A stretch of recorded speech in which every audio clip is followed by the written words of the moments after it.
Hello people of the earth and welcome to QuickSave daily number 6, another very easy to count number. We never even hit 2 digits. Yes, it's just number 6. And let me just open up with the announcements and talk about some things I wanted to tell you.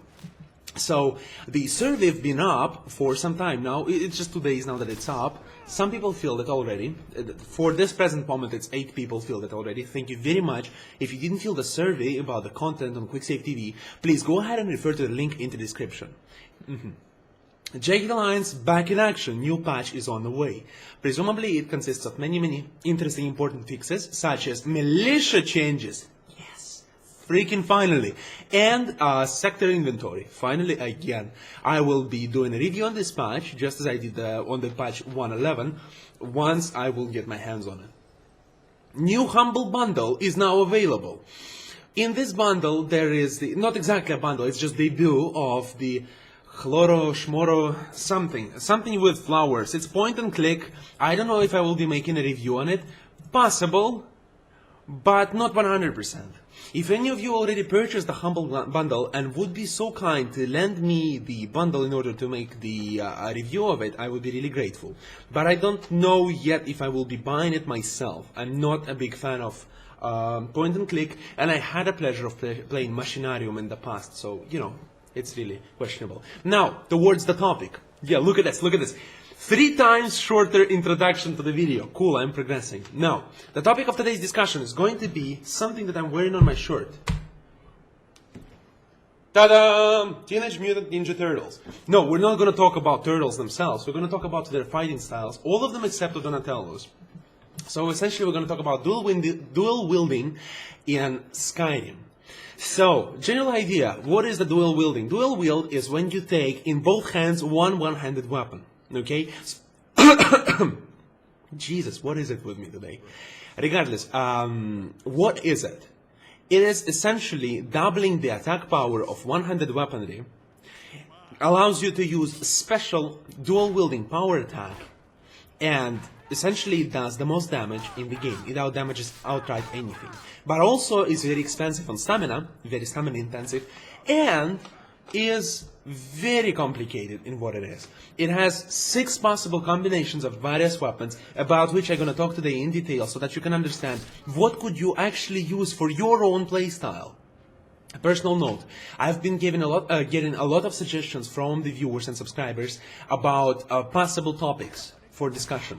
I'm not ignoring you, I hear them out, but some of the topics require further preparation from my side, and I intend to prepare a little bit for these topics for the next week, so that I can, so that I have certain preparation, because without preparation it's harder to start.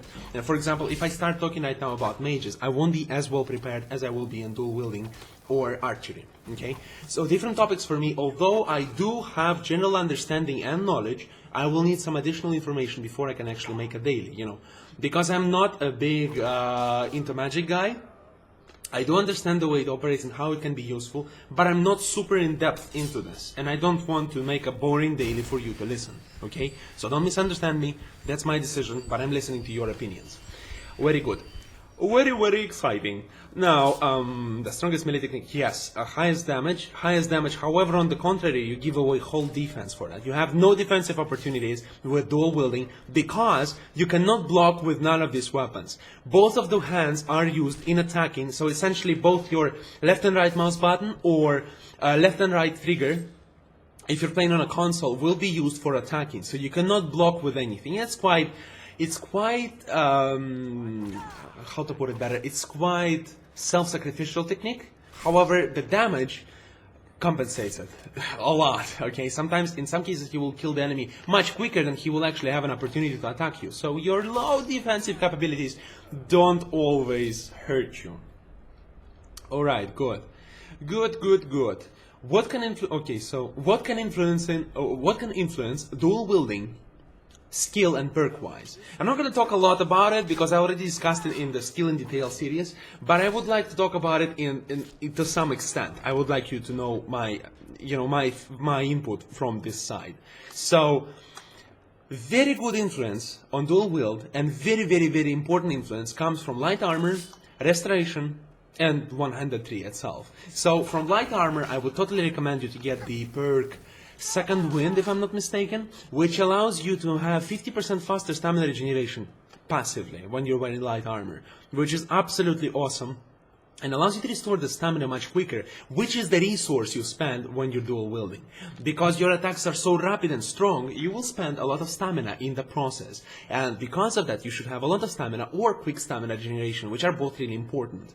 And therefore, having this additional regeneration on the passive, as a passive ability is very, very important and will give you very, very huge influence on your class. Okay, good. And the restoration, I love a lot. I love the perk, which allows you to restore health and stamina at the same time. This one is just crazy. It allows you to heal yourself and restore the same amount of stamina simultaneously. Which means that not only you restore your... I use this perk, perk a lot as I was making a video for 100 and 200 in detail, because I kept wasting my stamina. And generally, as you have a momentary cope, as we will find out in different fighting styles, fighting techniques, you will find out that sometimes in some of these techniques, it is planned that you will have these windows for recuperation, right? Recoup, so that you can heal yourself and restore your stamina and attack again. So it's very important to know that restoration can influence your fighting style in a very, very positive way. And again, perks in 100, which I have open right here in my browser. So anyway, here we have what I would like to put stress on. There is dual flurry and dual savagery, which first allows you to have higher speed of your attacks, and the second allows you to have much higher damage output. I don't have to say, right? You understand that they are must-have if you want to dual wield. But there is also something very interesting. There is the Savage Strike on top in this tree that heavily resembles a crippled arm, like that, with a sword in it, which is, it's visible when you look at the whole tree.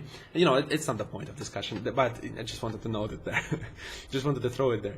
Savage Strike says that standing 100 attacks will have 25% higher damage. But it doesn't specify whether or not it influences dual wielding. But dual wield, for example, in dual savagery, it specifically says that it's dual wielding power attacks. So I'm not sure that Savage Strike influences it, but I have to throw it out there. If it influences it, it's a gigantic bonus to damage, because dual savagery, essentially the dual wield power attack is standing power attack. There's no variations in it, so you might want to try it out. I'm not sure if it works, but if it does, it's just an unbelievably good addition. It's 50% from dual savagery, and on top of it, 25% from Savage Strike. But I doubt it works like this.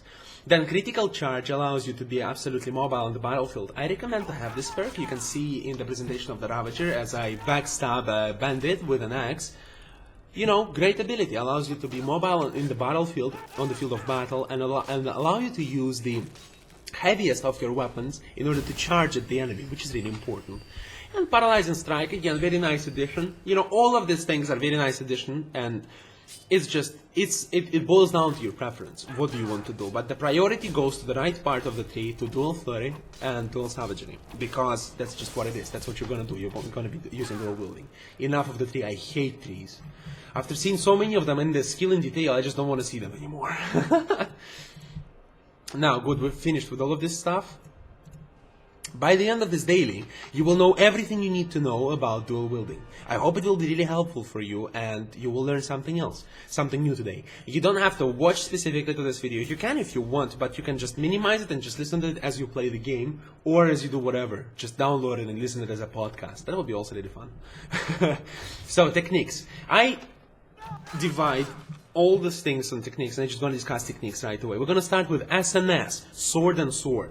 So, the good sides of this technique. It's very quick. It's the quickest technique because it combines both swords. But because it combines both swords, there's no variety in these attacks. So, essentially, whether you attack with the left hand or with the right hand, both attacks are with the sword. So it's pretty much pointless, and it gives you no variety as such, but both the swords will have the critical attack, okay? Which is very nice. Critical attack works in this fashion. There is certain percentage, certain chance, 30% if I'm not mistaken on the last level, or 25, Forgive me, don't kill me, I don't remember anymore.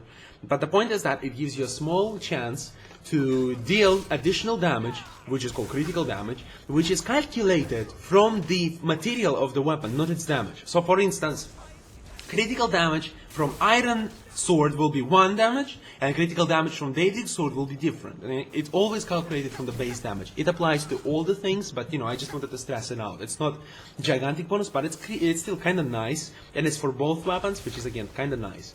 Then minus says, okay, it's also the plus. It has low stamina consumption, and because of that, you will not suffer when you deal dual wield power attack. You will not waste as much stamina, which is hardly important in my opinion, but I wanted to put it out there because that's the case. It's the lowest stamina consumption because it's the lightest weapon, the most rapid weapon, the lightest weapon, but at the same time, lowest consumption at the expense of the damage.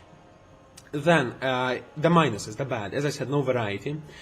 Low DPS, which means that you will not be able to deal this tremendous amount of damage which you would like to deal, which is quite negative, and I would like to put it out. I mean, why would you take dual savagery, dual wielding as such, if you don't want to focus on damage? It just seems illogical and irrational to me, but you just have to know it, and that's how I feel, yes. You need to stay there on the battlefield in order to deal this damage. There's no post effects for you. So for instance, as with axes, when you include axe in any combination, you get this post effect, and which I'm going to talk more detail later. But with swords, there's no such post effect, so you have to stay in the battlefield and keep dealing this damage. And because the damage is low, you have to stay there for a lot of time to deal this damage, which is really negative. In my opinion, SNS is probably one of the worst combinations. Worse than this is only A and A. In my opinion. So yeah, let's continue. M&M, mace and mace, good. It's very powerful combination because both of these weapons, they essentially have very, very high attack. Okay, very high attack power. But yes, okay, let's just go good first, then bad. I have it here, but I'm trying to mix it up to make it a little bit more interesting, but I'm not sure I will be able to find a counterpart for each thing. So they're very powerful.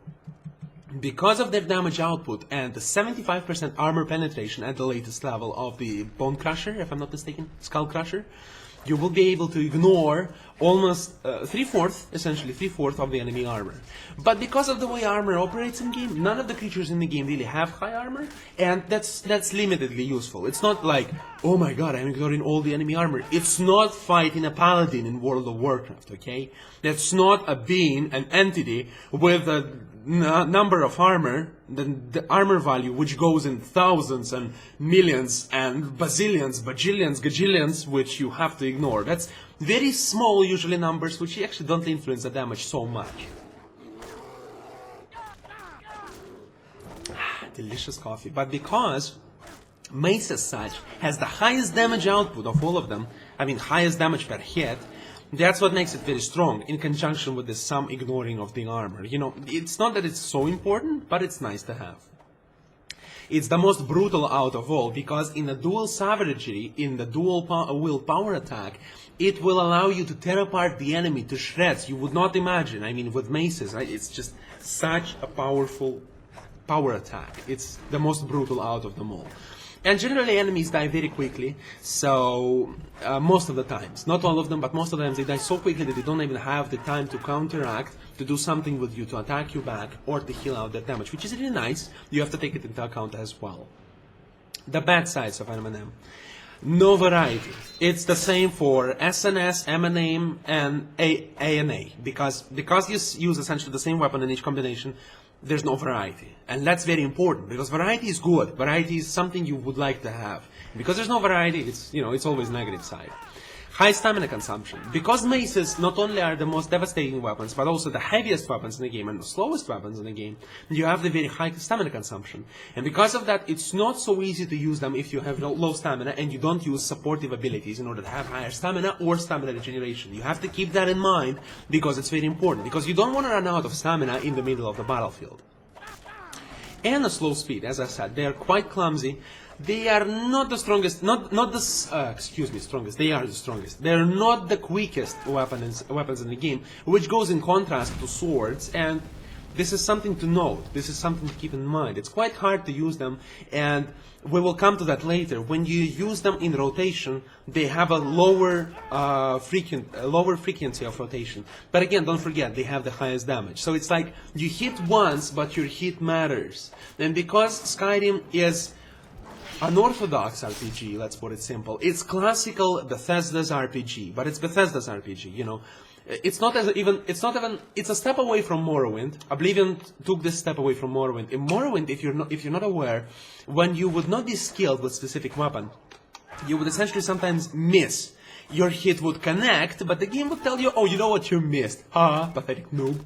Which is the case in many RPGs. You miss a lot. For example, in Dungeons and Dragons, it's just a common thing. You miss often if you don't have high agility in order to have, you know, the accuracy of your attacks. In Diablo 2, you miss a lot. In Diablo 1, you miss a lot. In Loki, in Legend, Hand of God, and etc. In all those action RPGs and other RPGs. In Neverwinter Nights 2.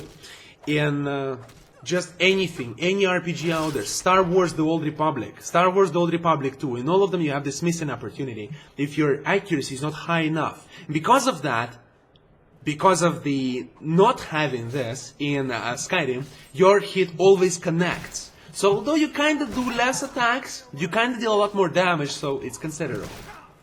Not a lot, but you know, it's considerable. And you don't have to stay on the battlefield for as long as you would with a sword. Now, ANA. Good, medium attack speed, attack power, and weight, but, you know, and then again, consumption is medium. It's right in between of swords and maces, and because of that, it's kind of a mediocre solution for everything. But there's one interesting thing I found out. I was thinking about it, and I found out interesting thing about ANA. If you put in one hand axe of one type, and in another hand axe of another type, what will essentially happen is you will have two types of material in your combination, and because of that your bleed effect will count from both of them, which is really important and makes it a very strong combination. But again, it's kind of shitty, isn't it? I mean, the game basically forces you to use both of them. And then another interesting idea how you would be able to use that is run straight at the enemy, attack him else with a power attack, else with one weapon and then another weapon, deal this bleeding damage, retreat, heal out or something, and just come back and do the same thing again. So essentially, it allows you to use guerrilla tactics, not guerrilla, like partisan, you know, partisan tactics in order to take down the enemy, which is really interesting, and you could experiment with that. For instance, when you fight the giant, yeah, just come there, kick his bloody butt, make him bleed, run away. Come back, attack him again, make him bleed, run away with both axes, you know, so you have double effect essentially. So yeah, and the bad is no variety. Oh, this is getting old, doesn't it?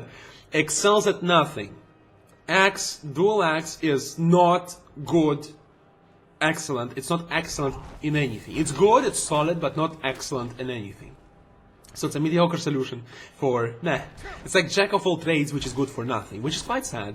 And then it forces you to use different quality axes in order to utilize all the abilities of the axe, which is sad, and I don't think it's quite beneficial, because at the end of the game you would like to have two Daedric axes, because the highest damage output, you know, but the game forces you to have two different quality axes so that you can utilize bleed from both, which is a pain in the ass, and this is sad. Then we move towards, yes, my favorite, combinations. And at the same time, no, it's not my least favorite. Good. My least favorite is the last. I will put all my dissatisfaction with it at the end. So, SNA, sword and axe, good sides of it. It's very quick, and it has bleeding effect. So essentially, you have the sword to attack the enemies at all times, like you attack the enemies with sword, and you add slice with an axe to add the bleeding damage. And that's the only thing you use your axe for. Axe, yes. Not axe as a button, axe as a, you know, axe. That's the only thing you use your axe for. You don't chop wood anymore with that. So, when you use dual wielding power attack, what you're essentially going to do, you're going to deal kind of low, mediocre damage, but at the same time you will apply bleeding. But what SNA excels at is its rotation, which is really important. For any of you who are aware and played World of Warcraft or Lineage or other games, in any RPG, in any game which skills are related. For instance, in let me go ahead and remember some things. World of Warcraft, Lineage 2, if I'm not mistaken. Excuse me, I never played the game. RF Online, yeah, I played this for crapness. Another game that we're waiting right now, which is called, in which there are their levels don't influence anything. What is the name? Yes, I forgot it, doesn't matter, you know what I'm talking about, in which we have many races, we have PvP, it's PvP oriented, the levels don't really influence anything, and etc, etc, etc. You have rotations. Rotation, what is rotation? Rotation is the ordering in which you use your abilities. Right now, when I say rotation, what I'm referring to is the ordering in which you use your hands in dual wielding, and what is your rotation, essentially, with SNA, sword and axe. Your rotation is axe, sword, sword, or maybe sword additionally, 3 times the attack, and again axe. So you have 5-second bleeding damage. And in this 5 seconds you deal 3 hits with the sword. Then you continue with the axe again. And you repeat the same rotation unless you go back and retreat if you take substantial damage, or if you take substantial damage, or if you feel that it's good opportunity to retreat. For instance, when you take a good damage, of course you want to get back and heal some of it, or drink a potion, very important. But if you don't take this good damage, but you anticipate to get it, you can also move away and stop doing it, you know. But when essentially that's your rotation. You're going to have the same, it's very important to work on your rotation, because essentially rotation is the most, it's, when we remove all this nice wording and everything, it's just how you deal damage. With what periodic, systematic damage you deal. How do you deal it? How do you inflict this damage systematically? And the rotation is what it is. Rotation is a way for you to make this systematic damage in the same fashion. And because the sword is very quick, it gives you additional attack in the rotation. Although it has lower damage, it gives you additional attack in the rotation, which gives essentially 1 additional strike at the enemy. But you have to remember, this additional strike will work only in perfect conditions, like when you are able to do that. It's not that you're like, oh, herp derp, I will 100% of the time deal additional attack. No, that's not the case. Because sometimes you will be satisfied just to deal 1 attack, not 3 of them. Sometimes the enemy will be very strong. Sometimes you're going to fight with the enemy with 2-hander, and you will be in a very bad shape and position to stay there and keep attacking the enemy. So sometimes you will have to retreat instead. It's not so important to deal all these 3 attacks, but it's important to know that you can fit this until the bleeding effect runs out. Bleed, attack, attack, attack, bleed. So we have axe, sword, sword, sword, axe, sword, sword, sword, axe, sword, sword, sword. That's your rotation. Congratulations. Let's continue. And the low stamina consumption. Not as low as sword and sword, but at least this one is kind of effective. Sword and sword isn't.